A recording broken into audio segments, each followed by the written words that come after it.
It has been exactly 3 years since January 6th, the events of January 6th, the racist insurrection that shocked this nation to its core, more profoundly than anything since Pearl Harbor, plus the Civil War. And it has taken a while, honestly, even for people who aren't on the side of the professional liars, to realize there's something amiss about what happened that day. Not just the response, the largest law enforcement mobilization in the history of the United States. That was obviously disproportionate because it wasn't the worst riot that year, not even close. But the day itself, there was something about January 6th that didn't feel right. And hovering over that day has remained the question, to what extent was it a setup? And we still don't really know. But what's interesting is how few people have asked that entirely legitimate question. One of the very few, really one of the only in the United States Congress, is a member called Clay Higgins from Louisiana. And in case you haven't seen this clip, it's worth rewatching. This is from 2022 in a Homeland Security Committee hearing where he asked it just directly of the FBI director. Watch. Did the FBI have confidential human sources embedded within the January 6th protesters on January 6th of 2021? Well, Congressman, as I'm sure you can appreciate, I have to be very careful about what I can say about when. Even now, because that's what you told us 2 years ago. May I finish? About when we do and do not, and where we have and have not used confidential human sources.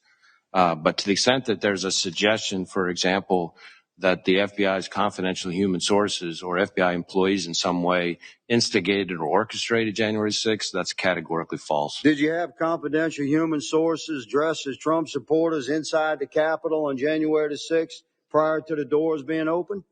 Again, I had to be very careful. It should be a no.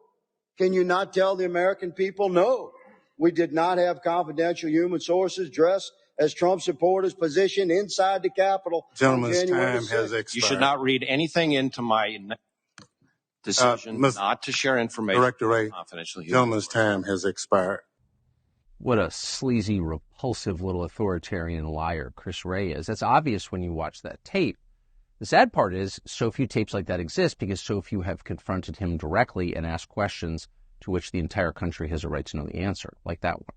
Clay Higgins did that. Congressman from Louisiana, Lafayette, joins us in studio. Congressman, thanks so much for coming on. Thank you for having me, Tuck. So that was over a year ago that you asked that question, which is a central question, and you asked it, as I think is appropriate, without any embarrassment at all on behalf of your constituents and the rest of the country. Are you any closer to the answer now? Well, we're closer to being in a position where we can reveal the answers that we already have. Much of the evidence that we have compiled from investigative effort and over the course of the last couple of years, some offices like my own sort of operating in silos of investigative endeavor, have now been able to come together now that we have a Republican majority and we have access to the staffs of the appropriate investigative committees. And so I sit on the oversight committee, and we Republicans run that committee now, and therefore we control the staff. So when you can magnify the efforts that individual members of Congress have pushed within our own offices, when you can magnify those efforts by the skill and the numbers of staff from the committees, you get a lot of evidence reviewed professionally and aligned and assembled into essentially a case file. And in this case, this is a big file because the involvement of certain actors, you could say deep state actors within the federal government, to set the stage for what happened in J4, 5, and 6, and to entrap thousands of Americans from across the country and lure them into this set stage on J4, 5, and 6. The people that were involved in that is quite a large web. So, yes, sir, we do have a great deal of evidence compiled, and we're gradually, professionally rolling that evidence out. So you sort of answered the question right there in larger terms. You just said that elements within the federal government, I assume law enforcement, intel, and military, and I'm using your words, lured Americans to Washington into what you called a trap. Yes, sir. So that would, I mean, that's a shocking, and I assume that's a sober conclusion based on the evidence. That's what you're saying. That would be my sober assessment as an investigator. And I love my country, and I've always been a staunch defender of the thin blue line, and I would proudly count the FBI amongst that number. It's like brothers to me. So to find that level of conspiratorial corruption at the highest levels of the FBI has been very troubling to me as a man, as a cop. And yet, you follow the evidence wherever it leads. And yes, this is what investigators do. So when I asked Christopher Wray that question, for instance, I already knew the answer. I had reviewed compelling evidence that the FBI had assets, human assets, dressed as Trump supporters, inside the Capitol prior to the doors being open and the masses allowed in. So I knew that the FBI was deeply involved. I'd seen evidence, even at that time, with that the FBI had embedded themselves into various groups online across the country of Americans who were essentially voicing their concerns and airing their grievances with each other about COVID oppression. And those Americans were targeted by the FBI, almost universally Republicans and largely Trump supporters. But the FBI worked undercover to infiltrate those conversations and become a significant part of those individual Americans' communications. And when you dig into the evidence that we've had revealed through some criminal cases that I've followed and worked with the families of J6 political detainees and Americans that have been persecuted for their involvement in the Capitol that day, and some of that evidence is shockingly reveals that the FBI agents that were operating undercover within the online groups across the country were the first ones to plant the seeds of suggestions of a more radical occupation of the Capitol, and they were sort of testing the waters of who amongst that group would begin acknowledging that, maybe we should do that. Maybe we should plan for an occupation like that. But if you look at the origins of those conversations, they were started by the FBI undercover guy that was operating inside the group. And then months later, on January 4th, 5th, and 6th, many of those Americans met for the first time in person when they gathered for the massive rally where American patriots assembled to object to everything that had happened during 2020, the COVID oppression, and the stunning results of what we believe was a compromised election cycle in November 2020. So Americans gathered at their own capital to appropriately air grievances and protests at their capital, but embedded amongst their number was an FBI asset that had been working from within their group online for many months. So this was the level of manipulative effort that the FBI invested into American citizenry and our assembly online to exercise our rights under the First Amendment, to talk to each other about whatever we want to talk about, including the insidious suppressions of COVID that we were suffering across the country. So, and our concerns about where the election was going, the whole mail-in ballot thing, we could see the stage was being set for a compromised election cycle, possibly. And to our horror, that's what happened. So FBI had fingerprints on this thing for many months prior to J4, 5, and 6. I want to go back to something you said in the first sentence, which is you have seen evidence, and that spurred your questions to Chris Wray, that there were FBI assets dressed as Trump supporters within the Capitol. So that is proof of entrapment, because, of course, the federal government could have prevented entry into the Capitol building. There aren't that many doors. You work there, you know. But they allowed people in on purpose to entrap them. That's what that proves, I think. Does it not? Well, it's certainly condemning. It's another piece of the strategy that the government employed to sort of complete the entrapment of Americans that they had infiltrated and then prodded and provoked with those original seeds planted of actions like, you know, what type of gear to wear and just in language that incited behavior that could go the wrong way. You know, pushing actions of legal and legitimate peaceful protests to an edge where those Americans would likely not have gone had they not been, you know, encouraged by the FBI plant amongst their number that they didn't know was there. So by the time it was actually J6 and you had masses of Americans assembled outside the Capitol, you know, almost like 99.9%, 100% peaceful.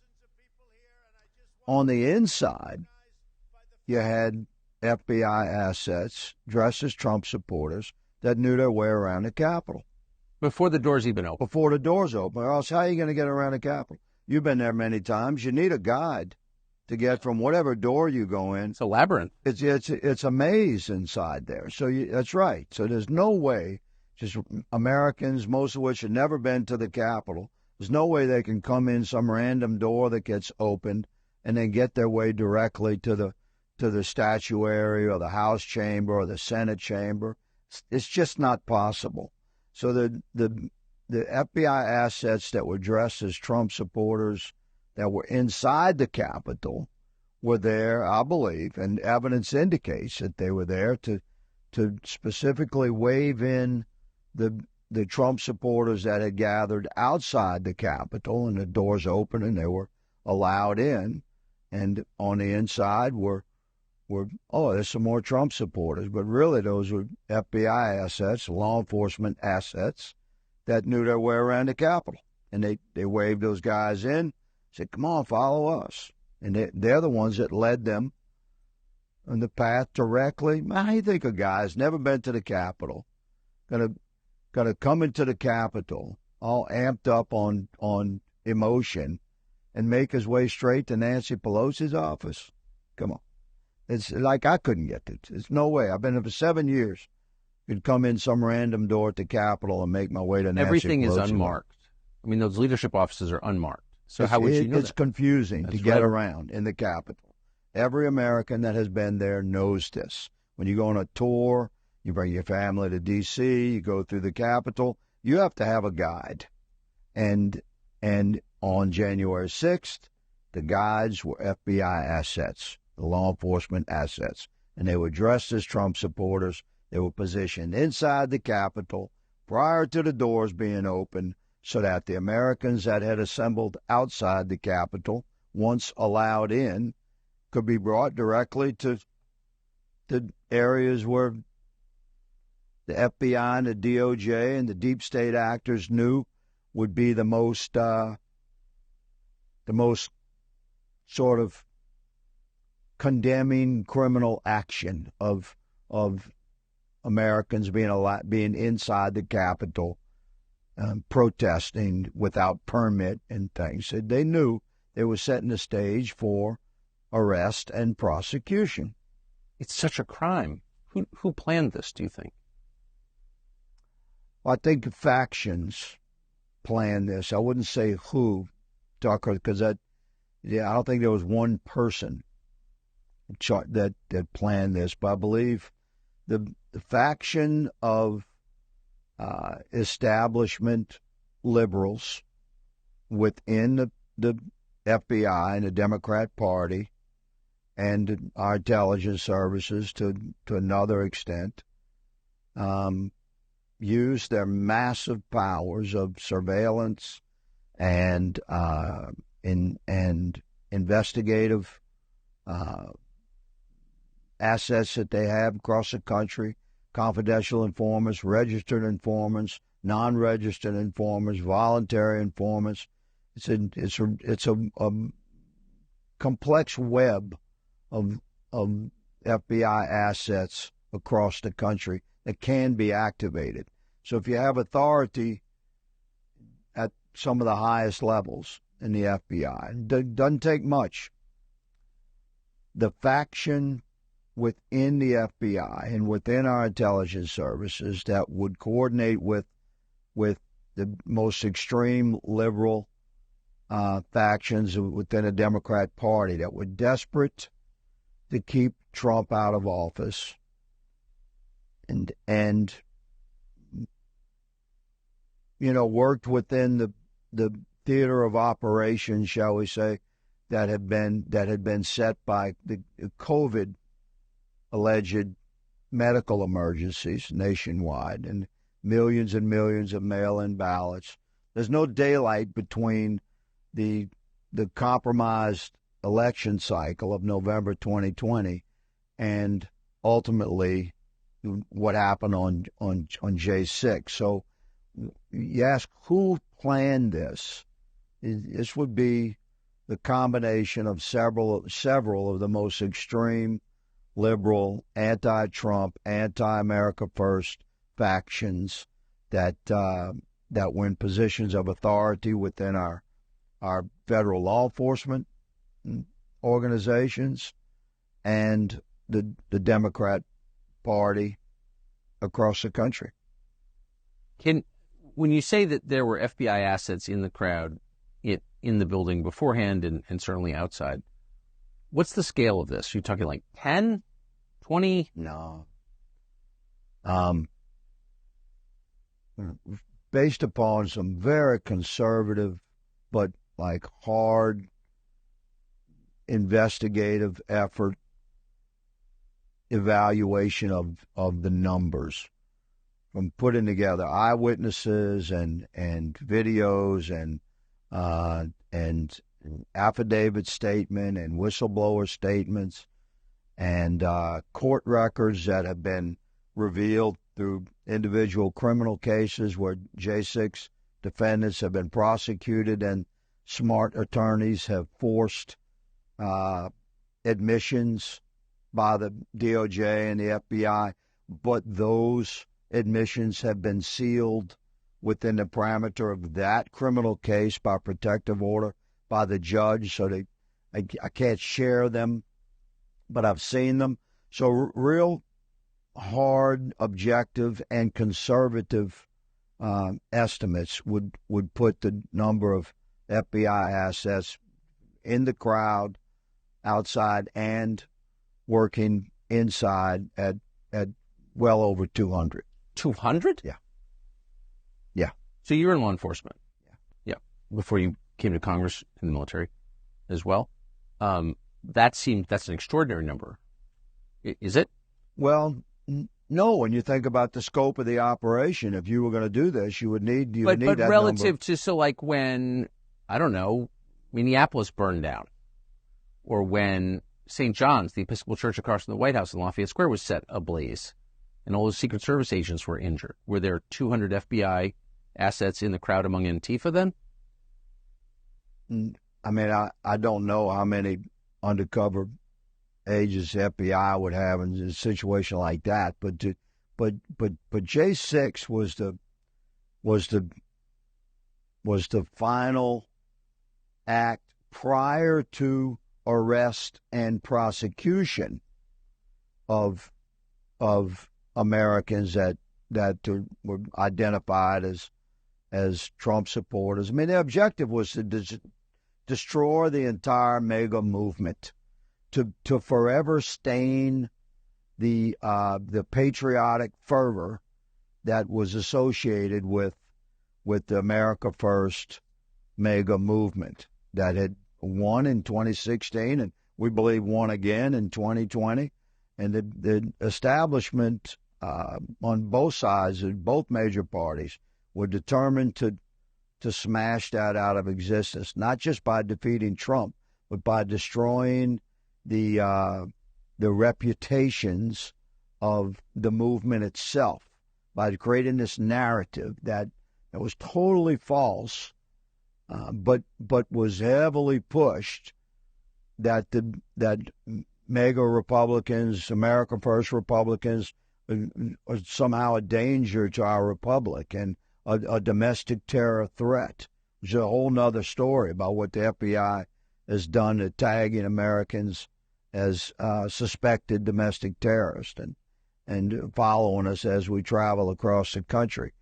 But the bottom line is that 200, I believe, is a conservative number.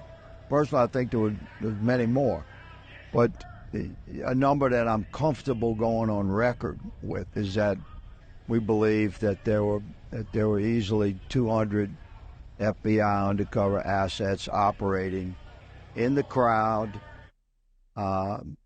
outside the Capitol, embedded into groups that entered the Capitol or provoked entry of the Capitol, and working with FBI assets that would have included Metro Police and Capitol Police that would dress as Trump supporters inside the Capitol, because those were the guys that knew their way around the Capitol. So given the scope of the operation and the number of doors where entry was allowed or even encouraged, then the number of people that were actually outside the Capitol and that entered, we believe 200 is a conservative number. Yes, sir. It's shocking what you're saying. It confirms everyone's worst suspicions about this. It's clearly true. Did you come across any evidence that the DOD, the military, either Defense Intelligence Agency or National Guard or any part of the U.S. military played any role in this at all? I have not seen that.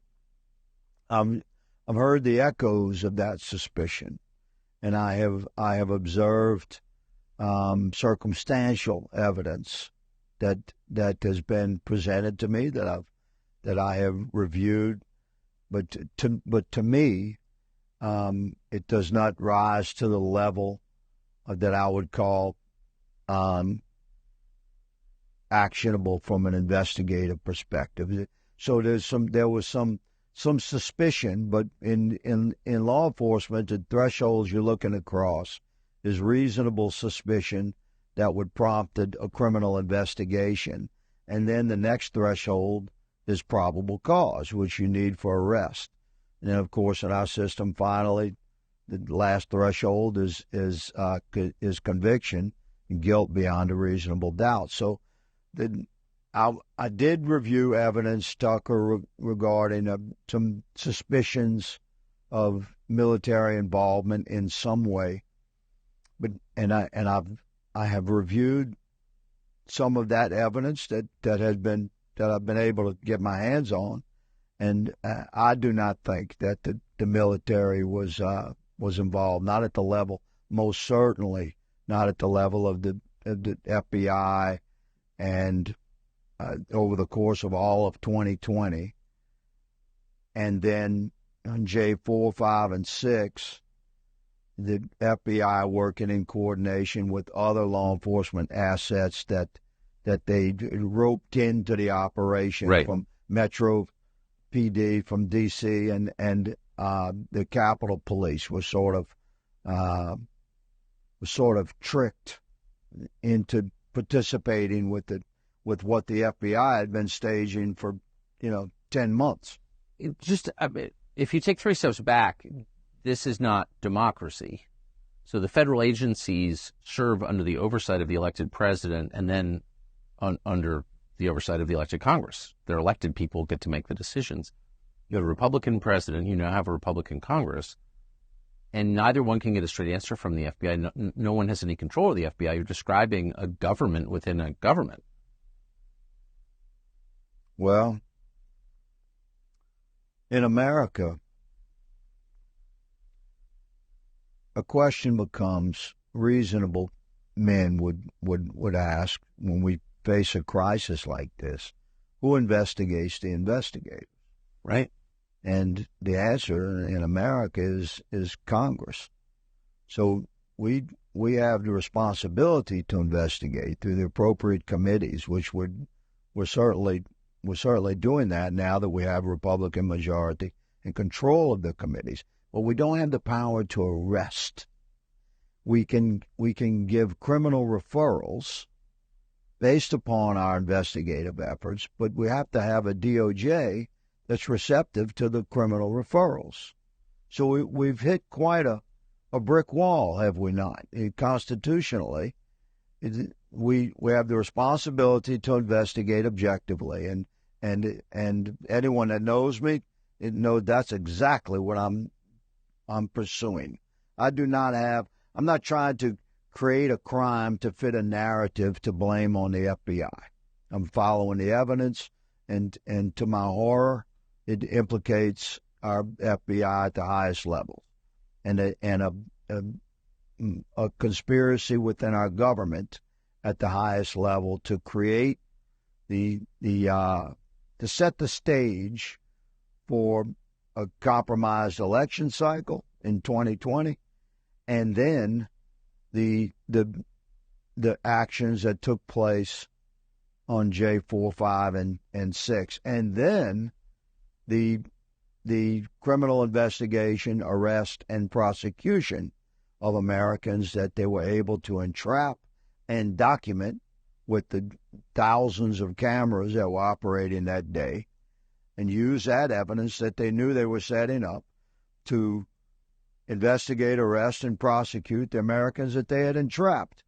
So Congress can investigate these things, and we will reveal these horrific truths, and we will have criminal referrals. But until you have a president running the executive branch that will clean house at the DOJ and FBI at the highest levels and put American patriots in place that will act upon the criminal referrals that Congress provides, then none of those guys are going to get arrested because they're not going to arrest themselves, and we don't have arrest authority. I'm a little surprised, and don't expect you to be critical of your colleagues in the Republican conference, but I mean, they do control the House. Impeachment is a thing. Chris Wray is still the FBI director. I watched Republicans, some of whom I know, cheer the murder of Ashley Babbitt, who was an unarmed woman, less than 5'5", by Michael Byrd. They were on Michael Byrd's side. And I have to say, for a lot of Republican voters, and I count myself among them, very clarifying. If you're cheering Ashley Babbitt's murder, shooting women now, that's okay because she likes Trump. And there are Republicans who are like, yeah, I was happy. Like, a lot of them thought that. What the hell? Yeah, it made me sick. Me too. You know, there's a great responsibility when you wear a badge in America. I mean, think about it. To be the designated servant of your community that has the authority to deny the freedom of a fellow American in the land of the free. Like, that's a heavy responsibility. So the escalation of force it must be appropriate in order to effect a lawful arrest. And a bad shoot is the worst thing that an officer can possibly be involved in his career.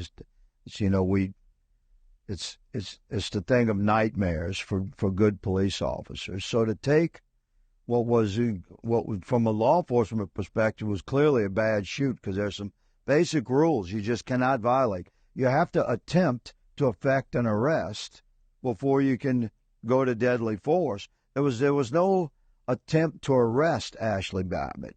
There were officers on the other side of the window she was climbing through. There were officers on the interior side of the window she was climbing through. There was no indication this had been going on for an hour, and there was no reports on the radio or anywhere else of gunfights. So there was no reason at that point to expect that Ashley Babbitt or anybody else in the crowd was going to produce a firearm and start firing on police officers. Why? Because it had not happened. So that's part of the totality of circumstance that a police officer is responsible for knowing. We stay in constant communication with our radios. We know what's going on. That officer that pulled that trigger shot a American woman who was clearly in like a physically compromised position, climbing through the broken glass of a window. Is not, it's not like she just stepped into the cage at MMA and she was ready to fight. She was climbing through a window draped in a flag. There's police officers on the other side of the window. There's police officers on the interior side of the window. So you have plenty enough officer presence. If you want to arrest that woman, and by all means, pull her through the window, put flex cuffs on her and throw her in the corner. We'll get to you later, ma'am. We're kind of busy right now. But that's what you do. You'd have grabbed that woman and pulled her through, flex cuffed her and threw her in the corner, or handed her back to somebody that could pull her back, from that front line right there. So I understand that very well. I understand officers have to make split-second decisions, but you never make a decision to use lethal force unless it's absolutely called for and required. If you're losing a fight attempting to effect an arrest, then yeah, if the officer's life is in danger and is all by himself, but there's never should be a circumstance where you just pull the trigger on a woman climbing through a window that's clearly unarmed. There's no evidence of gunplay from the crowd that she's coming from. You got officers on both sides of where she is. If you got to arrest her, then by all means arrest her. To put flex cuffs on her and move on so she can handle the next person trying to come through the window. But you don't shoot her. So that was a bad shoot. And if you do, there's a real investigation. It was cheered. Yep. Why do you think that was? And there's this insanity that has taken hold in the minds and hearts of many otherwise reasonable American citizens, where they hate Trump so much, like they're so deeply embedded, and they've sold their souls to the establishment, that when we had an America First president and he like stopped the military-industrial complex forward momentum, and he began restoring power to individual members of Congress and restoring individual rights and freedoms and sovereignty of the state, and he took away the actions of the cartels and brought this real common sense approach to the executive branch and was leading our country in that beautiful direction. This was interfering with the business model of the establishment. So many career politicians on both sides of the aisle, and I don't like those guys, man. I'm not one of them. I serve my country in Congress, but I don't consider myself a politician by any means. I'm a servant to we the people. But some of these guys, man, they pop out of the womb to be politicians. They get groomed their whole life, to be a career politician. And those are the ones that had this instinctive cheer for something really bad happening to a Trump supporter. They'd their true color showed in that moment, and it was an ugly color. Yeah, it did. We shouldn't be shooting women, number one. I couldn't agree more. So where does this go from here? You have this corpus of information. It sounds like it's definitive. When does the public see the detail? And what's the process after that? It's a good question. So evidence from criminal investigations by nature is rather secretive. But there is a tremendous compilation of data that I think should be made completely available to the public, and that's the digital files from J4, 5, and 6. This is where Speaker Mike Johnson can be a champion for that will be remembered for throughout history as the Speaker of the House that fully released, unredacted digital files from J4, 5, and 6 completely to the American people. And within that data is full truth. And the American people, there's the only staff large enough to, frame by frame, go through 80,000 hours of digital evidence. And nobody has a staff big enough to do that. But we can crowdsource it to the American people. So you ask, when will this evidence be released? I've been encouraging Speaker Johnson, as I did Speaker McCarthy, to, my God, man, release this data to the American people. Why won't they? I believe Speaker Johnson will, but Mike is quite a skilled constitutionalist attorney himself, and he's a very measured, patient, faithful man. So I extend trust to Speaker Johnson when he says that it's his intention to fully release the called the J6 tapes, but really it's digital evidence. It's more than just video evidence. It's a lot. It's radio transcripts, the whole thing. I believe Speaker Johnson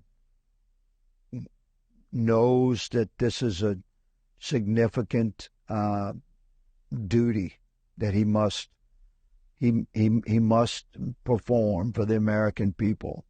It's a moment in history where I believe our Lord and Savior has placed him in that position of service to the country, and he has a responsibility to fully release that data. And then the American people will see for themselves what some of us have already learned to our horror to be true. Congressman Higgins, thank you very much.